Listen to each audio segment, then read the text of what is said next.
So, Chuck, here's a topic I don't think we talk enough about. Dimensions. Dementia, huh? No.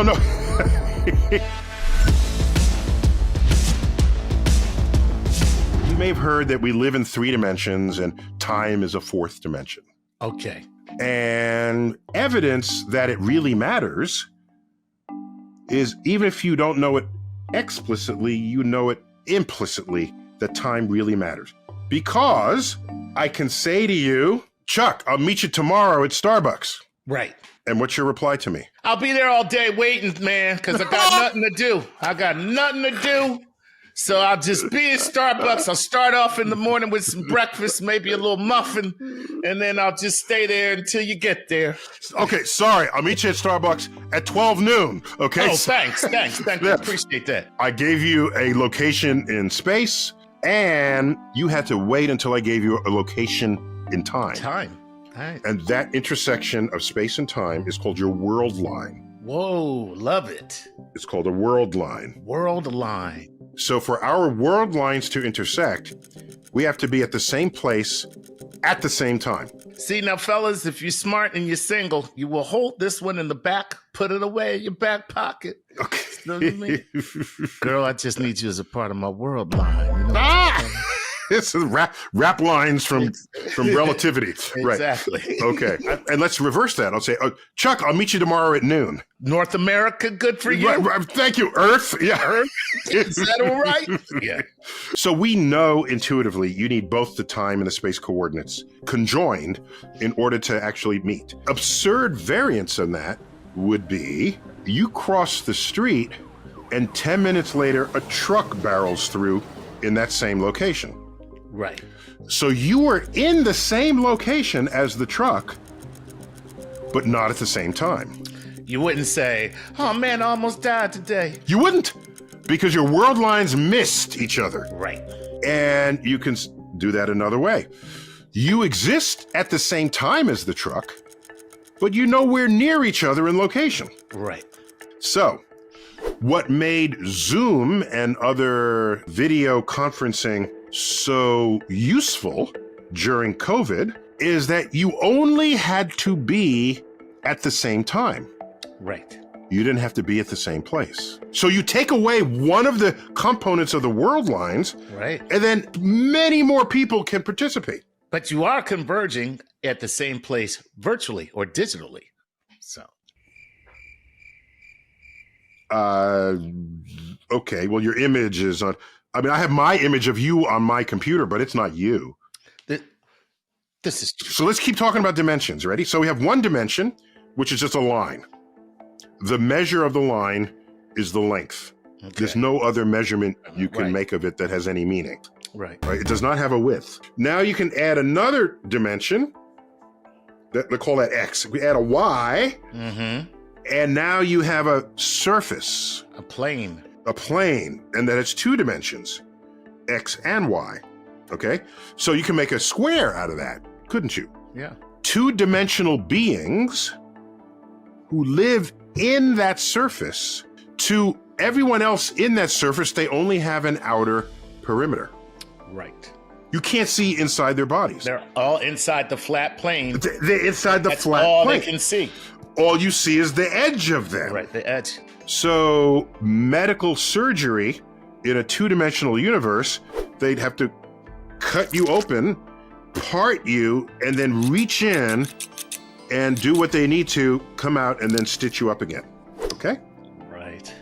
If we live in 3 dimensions, you get to look down on that flat world and see all the inner guts of every living creature in that universe.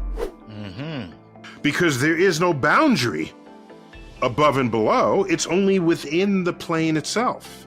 You can see the heart beating, you can see the spleen, the liver, the pancreas, the lungs. You can see it all. In fact, if you wanted to be a surgeon for that world, you could go in, cut out the appendix if they needed appendectomy, and never have to cut through their outer boundary. You'd be like magically going into their body. Dimensional surgery. Dimensional surgery. They would have no access or even awareness that that was even possible, but you do. Right. And you can go in and rectify that. So now, we are in 3 dimensions. We reveal our skin in all directions to the other people. Right. So our skin is the boundary between our innards and a medical doctor. If they want to get inside you, they got to cut you open. Right. A 4-dimensional creature can just look inside our bodies. Oh, I feel violated. I know. Oh, I hope no one's watching right now. God. Anyone from the 4th spatial dimension has full access to your entire body's innards. Oh. They could pull stuff out, put stuff in, operate, whatever.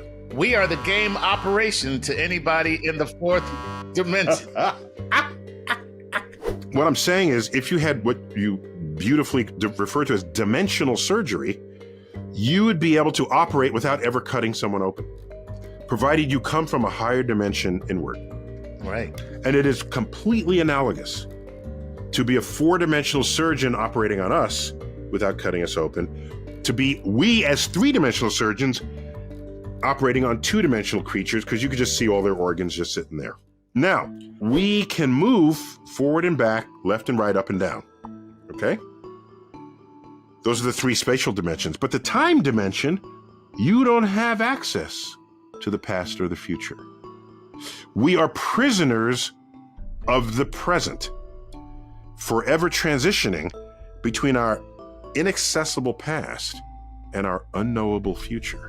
But let's think this through. How would you imprison a 2-dimensional creature? Draw a line. What kind of line? A square. A square. Just draw a square. That's its prison cell. Yeah. But we say, wait, just step up out of it and then you escape. Good to go. I don't know what you're talking about.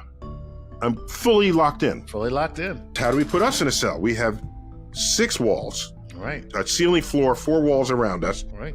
We think we are completely contained within it. A higher dimensional creature says, just step out and then step back in and you're outside the cell. We say, I don't know what you're talking about. Right. Wait a minute. I said a 4-dimensional creature. If we had access to the 4th dimension, which for us is what? Time. Time, but wait, we're prisoners of time. So suppose we weren't prisoners of time. Suppose you could move through time the way we move through space. Could you then escape the prison? Yeah, just move to a time when I'm not in prison. Exactly. Just say, let me get out of these 6 walls here. You just go back to a time before you got put into prison, or go to the future where you were let go from the prison. Right. Each of those counts as escaping the prison without ever breaking down the wall. Right. So time can serve that same role if you had access to the past and to the future. That's pretty cool, man. Of course, we go higher. There's 5th dimension, 6th dimensions, this sort of thing. And mathematically, you can calculate what all the properties are. And it's fascinating to watch. Another quick one. You ready?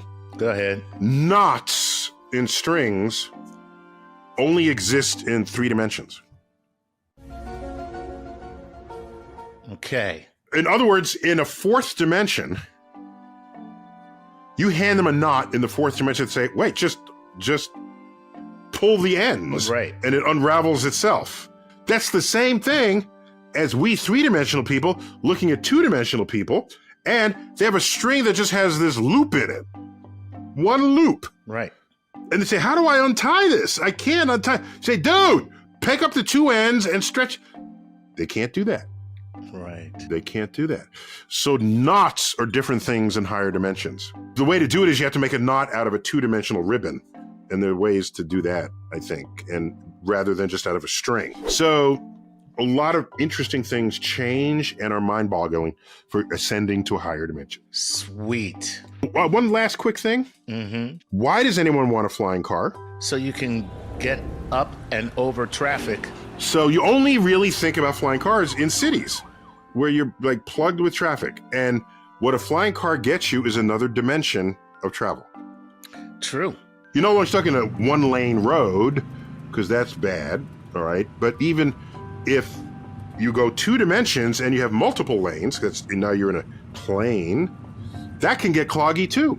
Right. So get a 3rd dimension is wide open. But wait a minute, that means we already have flying cars. It's called the subway. Ooh. Instead of being in the air, it's underground, bypassing the traffic you're in. It still invoked the third dimension. But also, it means overpasses, where the freeway goes right through and the overpass goes over. That's a flying car right there. You invoked another dimension. You have a very low bar for what you call a flying car. I'm just saying. So I think that's all the time we have. And in another dimension, we would have all the time in the world. All right, Neil deGrasse Tyson here, as always. Keep looking up.